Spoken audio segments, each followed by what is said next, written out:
তো বন্ধু, কি অবস্থা তোমার? ঈদ মোবারক, ঈদ মোবারক বন্ধু, ঈদ মোবারক। তোমার ওই ওই আরেকটা যে সাঙ্গ, আরে সব সাঙ্গভঙ্গ হয়ে পড়তেছে, বুঝলি তো?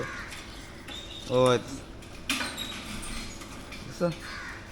এটা হইতেছে, এটা কি হয় তোমার?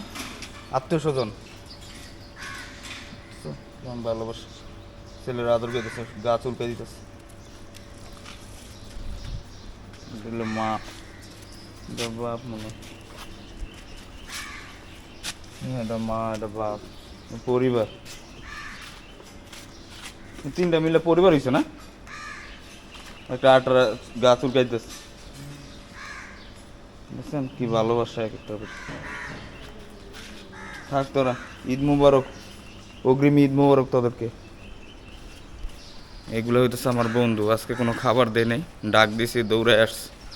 আসার পর এরা পুরো পরিবার একটা আর একটার গা চুলকাইতেছে আর আদর করতেছে।